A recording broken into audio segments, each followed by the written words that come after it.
Kepada yang terhormat Bapak Gubernur Nusa Tenggara Timur di Kupang.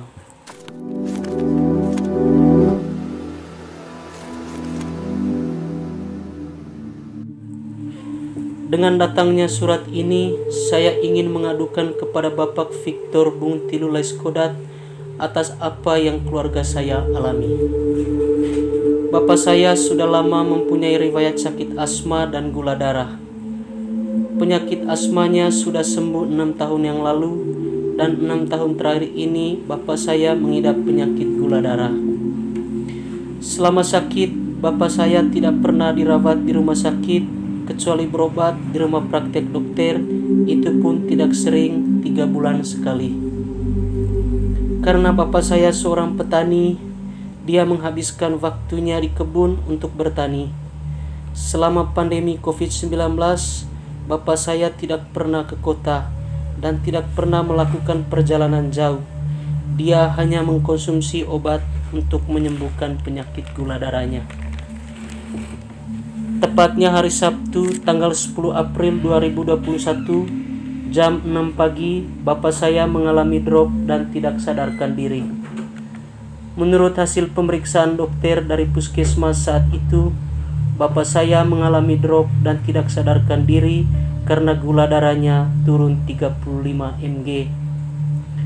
Sebagai anak, saya panik dan ingin sekali bapak saya mendapat pertolongan dengan meminta rujukan dokter untuk merujuk bapak saya ke Rumah Sakit Umum Ruteng.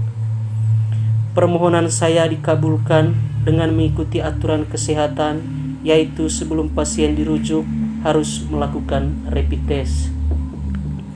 1 jam kemudian, bapak saya diantar ke puskesmas untuk melakukan rapid test. Sampai di puskesmas, bapak saya tidak diturunkan dari mobil ambulans. Petugas hanya mengambil sampel di dalam mobil. Bapak Gubernur, pasien dalam keadaan koma dan kritis.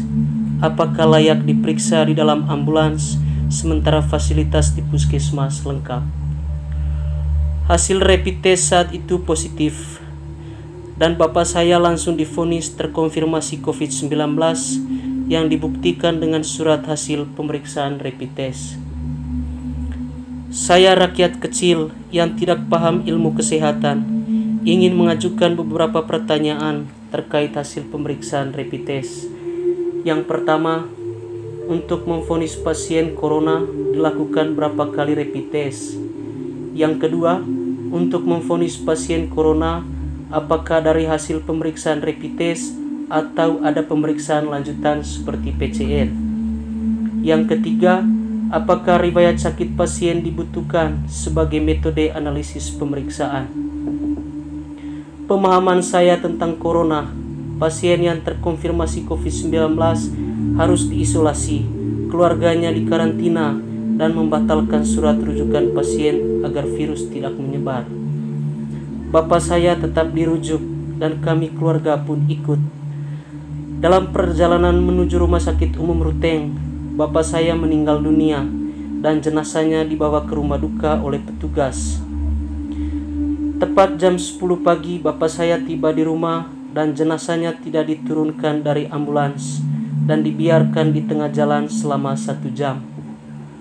Sebagai anak, hati saya hancur dan tidak tega melihat ayah saya berada di dalam mobil selama 1 jam. Banyak orang ingin membantu tetapi dilarang oleh petugas untuk tidak mendekat. Tidak tega melihat ayah saya berada di dalam ambulans selama 1 jam. Saya dan 2 orang adik saya menurunkan jenazah bapak saya dari ambulans dan membawanya ke rumah. Setelah bapak saya disemayamkan di rumah, tidak ada lagi petugas kesehatan ada di sana. Mereka menghilang entah kemana. Mereka membiarkan virus corona menyebar, karena setelah itu banyak yang datang memeluk, merangkul bapak saya dan memandikan jenazahnya. Saat itu saya mulai tidak yakin bahwa bapak saya terpapar corona. Saya sungguh-sungguh tidak yakin. Kalau memang bapak saya terpapar virus corona, kenapa bapak tidak diisolasi? Kenapa kami keluarga tidak dikarantina?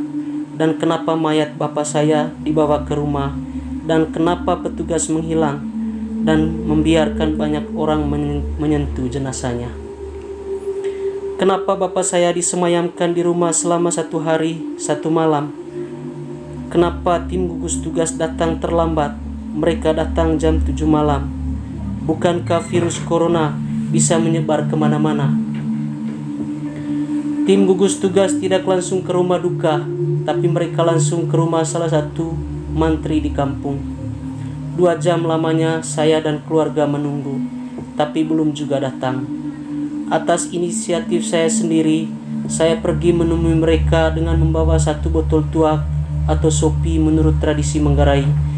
Atas kecintaan saya terhadap bapak saya, permohonan saya kepada tim gugus saat itu agar bapak saya dikuburkan esok harinya. Dengan alasan peti mayat belum ada dan kubur belum digali. Permohonan saya dikabulkan, tapi dengan syarat keluarga harus membantu tim gugus untuk menggali kubur dan jenazahnya sudah dikuburkan besok pagi tepat jam 7 pagi. Pukul 22 atau jam 10 malam, tim gugus datang ke rumah duka untuk membungkus bapak saya dengan kantong jenazah.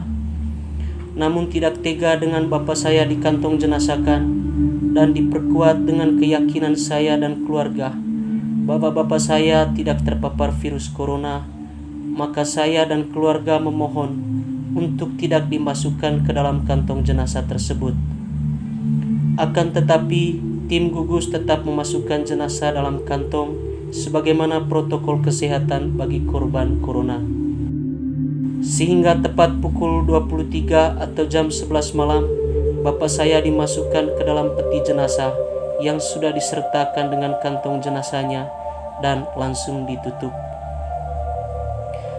Sesuai dengan kesepakatan dengan tim gugus dalam acara kepok atau permohonan bahwa tepat pukul 7 pagi bapak saya dimakamkan, maka saya dan keluarga melaksanakan segala ritual adat yang terkait acara pelepasan atau perpisahan dengan bapak saya sebelum jam 7 pagi, dan beberapa anggota keluarga besar kami berangkat ke tempat pemakaman umum untuk menggali kubur bapak saya tanpa kehadiran tim gugus tugas.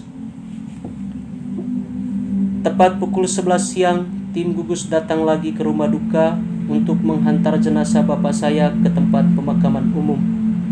Ratusan anggota keluarga turut ikut menghantar jenazah ke TPU. Karena pada saat itu juga kubur belum selesai digali, maka tim gugus sempat beberapa saat di depan rumah warga dan 2 orang warga menolak bapak saya dikuburkan di TPU dengan alasan karena telah terkonfirmasi COVID-19. Namun tim gugus tetap pada pendirian mengantar jenazah ke tempat pemakaman umum. Karena penggalian kubur belum juga selesai, maka peti jenazah bapak saya tergeletak begitu saja di tanah dan tim gugus tugas langsung meninggalkan TPU dan membiarkan anggota keluarga sendiri yang memasukkan peti jenazah ke dalam kubur. Setelah bapak saya dikuburkan, tim gugus tugas tidak melakukan penyemprotan disinfektan baik di TPU maupun di rumah duka. Saat itu hati saya hancur melihat peti jenazah bapak saya tergeletak begitu saja. Ingin sekali rasanya saat itu mati bersama bapak.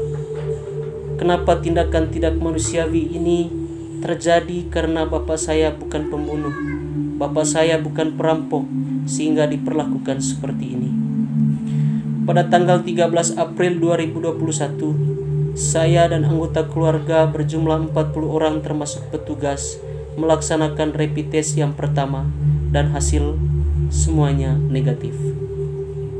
5 hari berikutnya, tepat tanggal 18 April 2021, saya dan anggota keluarga saya melaksanakan rapid test yang kedua dan hasilnya semuanya negatif.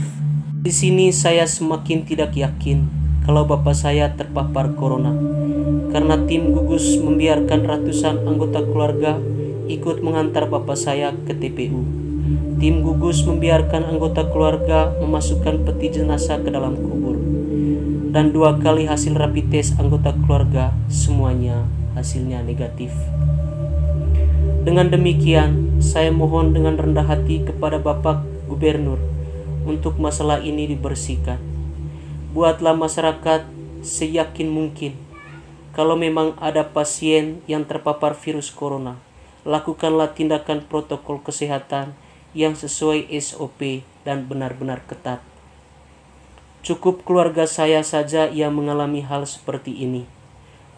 Untuk Bapak Gubernur, semoga bisa membuka hati. Saya tidak mau lagi ada pasien yang bukan corona, tetapi dimakamkan secara corona. Sekali lagi mohon maaf. Saya mohon keadilan. Bapak saya bukan corona. Terima kasih.